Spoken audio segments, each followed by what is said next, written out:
Hello, everyone, and welcome to How to Fuck Up a Startup. Steve's here. Yes, I am. Hey, mate. Hello. You all right? How you doing? How's your week been? It's not been too bad today, actually. Or this week, sorry. I mean, it's only Wednesday. Hump day. Sun's out a little bit. Hmm? Sun's out a little bit. Looking forward to getting on the bike later. Whatever floats your boat. No, bike, not boat. Meh. So what we're going to talk about? I thought about asking you a question today. Oh, don't do that. It's a pretty detailed question. So stand by. What were your most stressful moments in startup building? How did you deal with them, and why were they so stressful? Easy. Right now, you. I was just thinking. Jokes. My God, that's a lying. tough question. That's a long period of time to try and think for the most stressful. Okay, I'll moment. time bar it in the last 3 years. Last 3 years. Okay, that helps. That's my entire startup journey. So that really helped you time boxing that. So I think the easiest, most straightforward answer is always raising money. Like I say it time and time again. And I think, the biggest responsibility for me, the one that I take most seriously, naturally, is keeping the business going, right? Mm-hmm. And that means raising money, right? That means having enough in the bank to pay people's wages, to build the business, to grow it, et cetera, et cetera. And the concept or the process of fundraising is such a crazy one. And we go through it now, right? So I'm not getting stressed now because I'm in a much more confident place. But when we did it last time around, it's just a really interesting game, if I can use that term, right? Because I've said to you this time particularly, you never really know. It's a bit like sales. You never really know when your odds on to raise. Like we can be really confident about what we're building, right? We can be really confident about the story that we're telling. We can, because we're founders, we're supposed to be positive. We're supposed to be optimistic. And you can have loads of VCs that join in that and help with that positivity and tell you how amazing it is. I feel my stress level rising. Exactly. Now. But the difference between that, in fact, we talked about it on another podcast, was about it's the same concept as finding a customer that's going to pay versus a customer that's free, right? It's really easy for VCs or whoever you're talking to about fundraising to go, I love that idea. That's incredible. It's going to change the world. It's amazing. But the difference between that and writing a check, it's a leap, right? Like it's a huge leap. So, it's a typical cliche, but it's never over till it's over. Like you've never closed out the funding round till it's actually closed, until that money's in the bank. Like the horrific period last year, fortunately, we didn't really get there with the last startup, but I was hearing stories kind of early last year when the economy changed and when the funding fell off of people getting signed term sheets and then the VCs turning around and not funding that, right? Now, just imagine being in that. No, I can't imagine being in that position. It's horrendous. I mean, I struggled enough, like just personally with, lack of sleep because you haven't got assigned. And that's even when you've got 6 months of runway in the bank. Versus imagine being in a position where you're like, that massive relief feeling of like, oh, funding's done, term sheets are done. And then overnight it's like, that's gone. Oh my God. The runway is set now. Yeah. And I think, I think far be it from me to teach people lessons, but I think there's a lessons to be learned kind of in the funding community there as well about, how you treat founders and, humility and stuff. Yeah, absolutely. Because you think, I've always said this to you, as you get more mature as an entrepreneur, it's like when you go for job interviews. When you initially go for a job interview, when you're in the earlier part of your career, it's very one-sided. It's like Craig's begging for a job from Steve, Whereas as you get more mature into your career, it becomes much more of a two-way process. And it's like, is the company right for me? Am I right for the company? And it's a two-way interview. And that's a bit like VCs, because you start off in the early days of a business or your first business or whatever, and it's like, please give me money. I need money. Desperate. It's like, give me some fun, give me some money, right? Because from anyone, like anywhere, whereas then you get more mature and you start to understand that different VCs fit different models, different skill sets, different levels of value. It's much more of a two-way process. And then you're like us as founders, we're sitting down and we're talking about what is it we need to find in a VC? Like what's going to add value to us? So important. Like incredible. you don't want to be tied to the wrong person or the wrong VC because you're stuck with them, quite frankly. Well, so it has to be a two-way. 100%. And to your point about stress, right? Coming back to that same time, actually, funnily enough, there was a period of time last year where overnight VCs switched from this growth at all costs mentality to this preserve cash mentality. Yeah. And for anyone that's been in any kind of business, they will completely appreciate that those are diametrically opposed strategies. Like, you're either spending all of your money to acquire growth, or you're saving all your money to just survive. And those things are not the same. And it's not something that could be switched over overnight. If you've been a growth at all costs, buying growth strategy for the last year or two between rounds, that, I mean, like I can't articulate enough just how ridiculous it is to change that overnight. Oh, yeah. It can't change. And where the rubber hits the road, like to put that into stark reality, imagine on a Monday you've just hired 5 salespeople because they all got a quota on their head, and that's what enables you to get to 3x growth this year. By Tuesday, it's like, no, you just need to preserve all your cash. So then you're removing all of those sales headcount, and actually you're just surviving with your existing customer base. And that happened overnight. And back to the conversation we were originally having, I'm not saying that was wrong, because the VCs have to do what they have to do to maintain their stakeholder investment and do what they need to do that's right for the business. But you need, in that particular situation and situations like it, to have a supportive board who's going to say, here's what you need to achieve. Let's help you to get there, not overnight hold the entrepreneur to account because they're not doing what they didn't know they had to do yesterday. Yeah.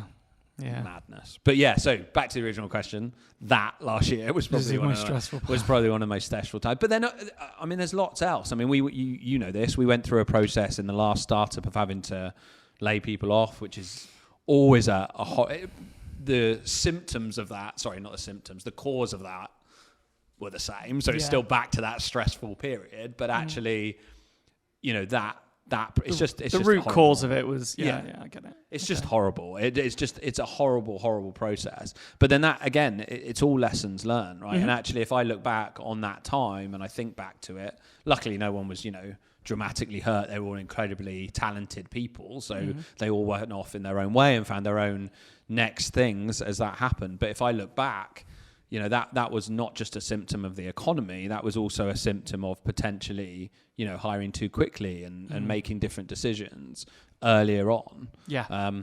That led us to have to do that. But yeah, it's hard times. It's not easy. Absolutely. Next question. You want another question? Well, I don't want one, but... How long have we been? God, see what happens when he leads versus me. Well, you gave me the lead 30 seconds before we started this one, so... When do you think I didn't have the lead for every other podcast? Go on. Craig, how do you feel about developing a strong brand identity? What's the most important elements of that? And how can it be facilitated? It doesn't sound like a podcast at all now. Okay. Let's talk about brand identity. Okay. How do you build a strong one? What are the key elements of building a strong brand identity? Oh, that's a great question. I think. So I'm new to this as well, right? Which would be my first caveat. I'm no marketer. Don't claim to be any marketer or brand identitist. There you go. See what I did there? Brand identity. I like it. It sounds like a job I could take. Dentist. Dentist. All right, let's not go down that route.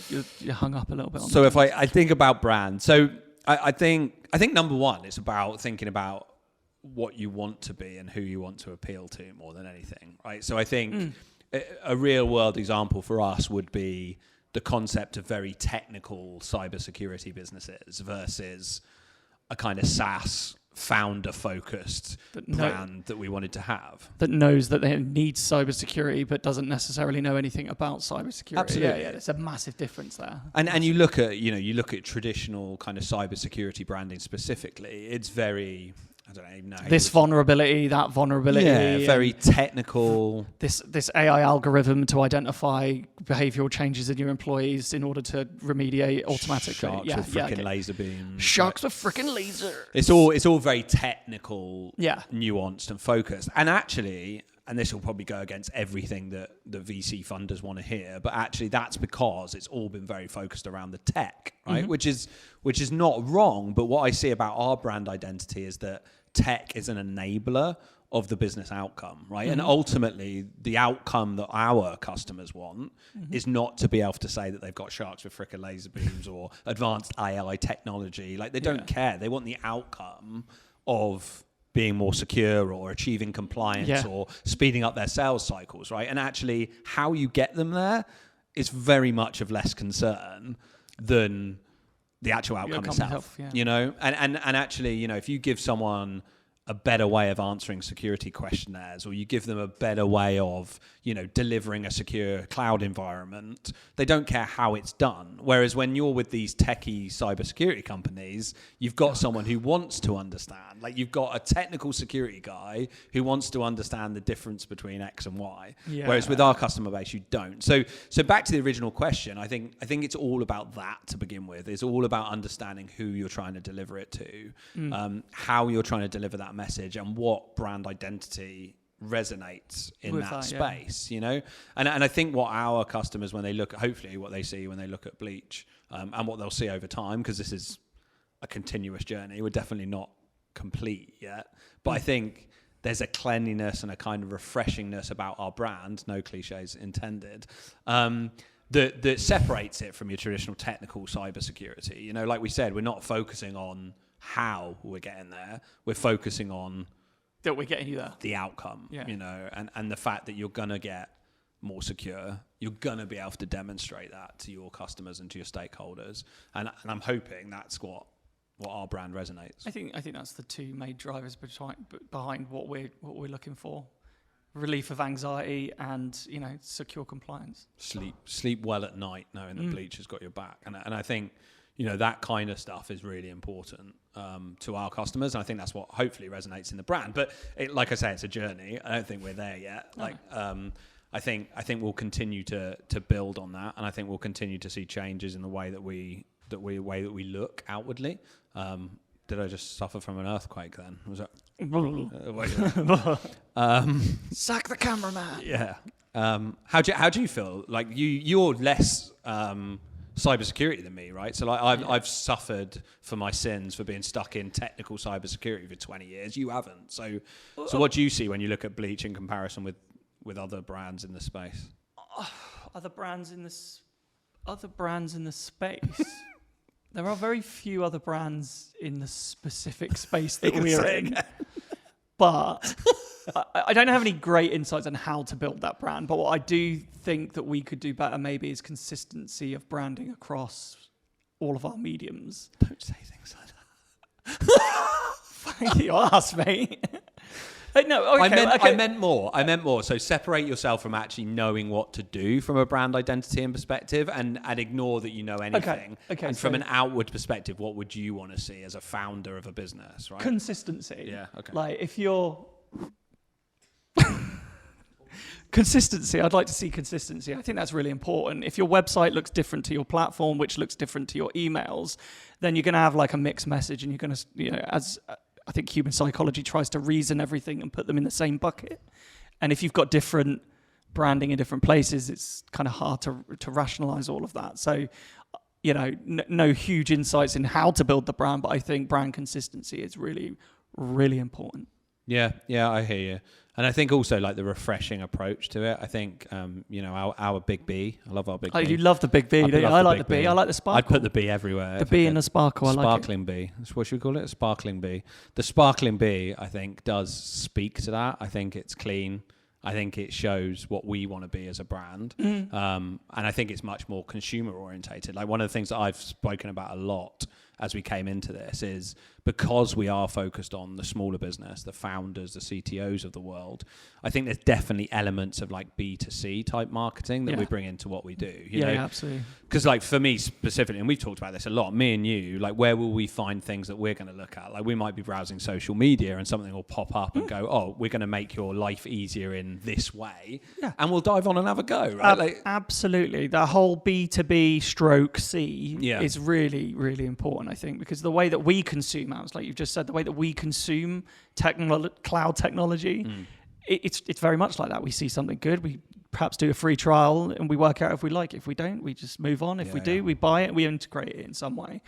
I couldn't agree more on that, actually. And particularly back to the cybersecurity thing, that's something that we've just never done well in the industry, right? No. If you look at most of those cybersecurity products that small business can turn to today, they're going to have to speak to a sales guy. They're going to have to every single time wait weeks before it can get installed in their environment, so then they can look at it. They're going to have to wait months potentially before they get any kind of value out of it. And that's because they're going for one specific area as deep as they can possibly go in general. Yeah.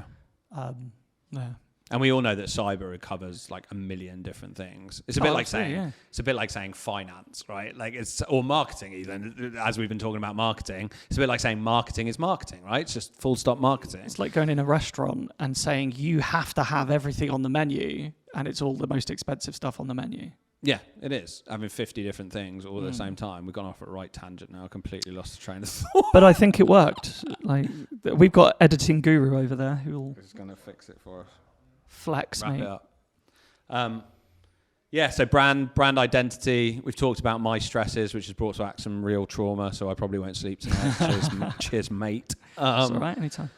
But yeah, good conversation. We'll catch up again next week, I guess. Good convo, mate. Good convo. Good chat. Good chat, mate. Good chat. Thanks for joining us on how to fuck up a startup. We fucked up, so you don't have to.